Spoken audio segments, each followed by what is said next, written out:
Assalamualaikum warahmatullahi wabarakatuh. Alhamdulillahirabbil alamin. Asyhadu an la ilaha illallah wa asyhadu anna Muhammadan abduhu wa rasuluh la nabiyya ba'da yaumil qiyamah. Allahumma shalli ala Muhammad wa ala alihi haqqa qadrihi wa miqdaril azim. Rabbi shrah li sadri wa yassir amri wa hlul 'uqdatam min lisani yafqahu qawli, amma ba'du. Rakyat Indonesia, umat Islam, kaum muslimin dan muslimat di seluruh tanah air, pada bulan ini kita memperingati hari ulang tahun kemerdekaan Republik Indonesia yang ke-75. Sudah 75 tahun kita diberi oleh Allah nikmat rahmat kemerdekaan. Tapi mungkin yang sebagai umat Islam, kita harus mensyukuri kemerdekaan ini. Dan ini yang kita bahas hari ini. Apa sih makna syukur? Apa sih aplikasi syukur dalam nikmat yang Allah berikan?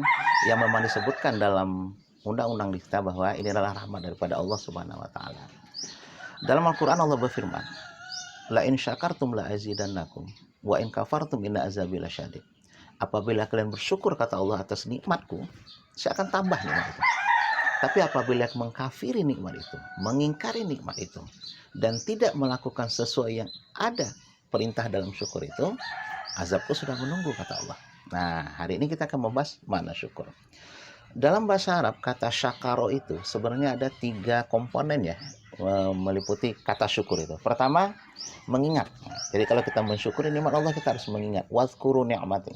Ingatlah nikmatku, kata Allah. Bahkan kata Allah dalam Quran, kita disuruh menghitung apa saja nikmat Allah berikan kepada kita. Cuma kita kadang-kadang manusia tahu nikmat itu kalau sudah hilang. Kita tahu nikmat mata kalau sudah sakit, tahu nikmat telinga kalau sudah sakit. Oh iya ya, susah ya nggak punya telinga, nggak punya mata. Kita tahu nikmat kaki, tahu nikmat udara, tahu nikmat matahari, itu kalau sudah hilang. Ya, tahu nikmat gerak. Biasanya begitu kita. Makanya mengingat-ingat itu adalah bentuk daripada syukur kepada Allah. Yang kedua, syakaro itu mempunyai makna di dalam secara filosofi itu adalah menghargai. Ya, kita menghargai nikmat Allah, gunakan sesuai dengan fungsinya yang Allah berikan kepada kita. Yang ketiga, makna syukur adalah menghormati ajaran Islam dalam konteks syukur. Lalu coba kita kaitkan dengan makna kemerdekaan.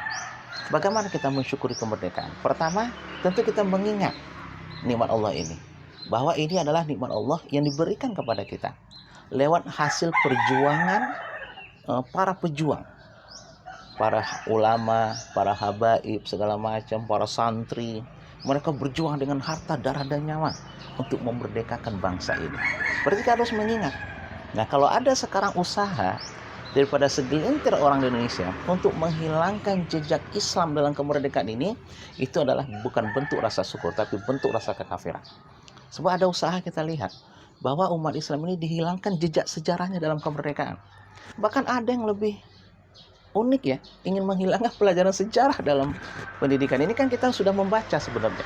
Dia ingin menghilangkan bahwa banyak jasa umat Islam, banyak darah dan keringat umat Islam dalam merdeka ini mereka hilangkan, supaya generasi mereka nggak kenal nanti. Ini kan usaha yang sangat keblingan kita rasa. Ini dalam bentuk kekufuran. Nah, kalau kekufuran ini kita lakukan, Allah akan mengazab kita gitu. Sebab kita lihat di beberapa tahun belakangan ini, ada usaha dari beberapa segelintir orang ya, yang mungkin Islamofobia. Mereka berusaha menghilangkan jejak-jejak Islam dalam sejarah kemerdekaan Indonesia.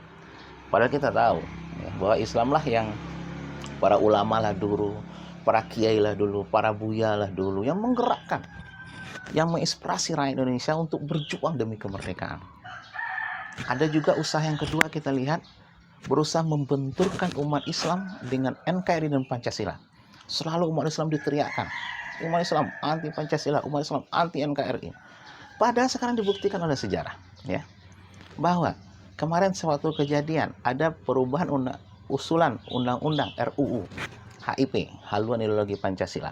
Ketika 5 sila mau dijadikan trisila atau menjadi ekasila, mana siapa lagi yang menolak itu? Umat Islam.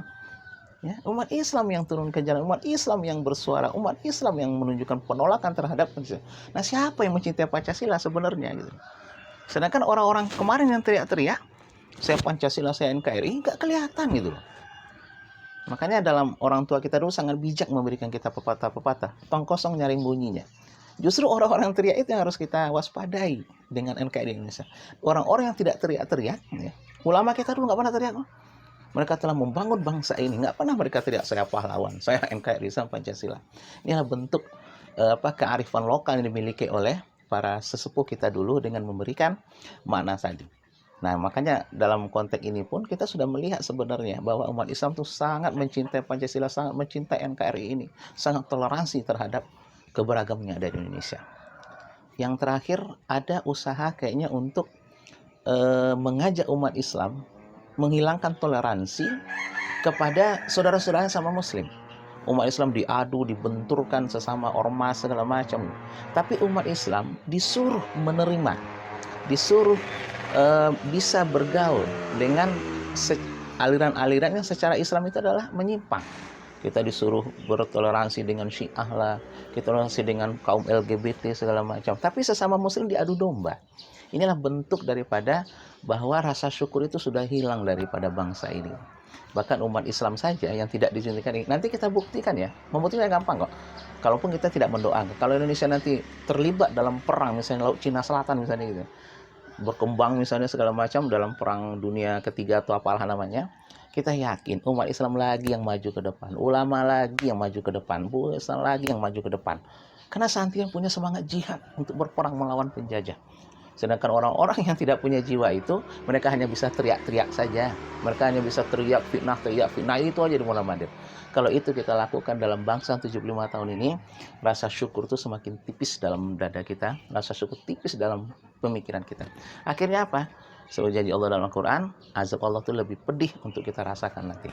Dalam pedih, azab itu mananya mungkin kehancuran, mungkin generasi kita nanti akan hilang, mungkin Indonesia ini mungkin akan semakin jauh ketertinggalan dari bangsa-bangsa lain. Jadi kita kembali ke makna kita.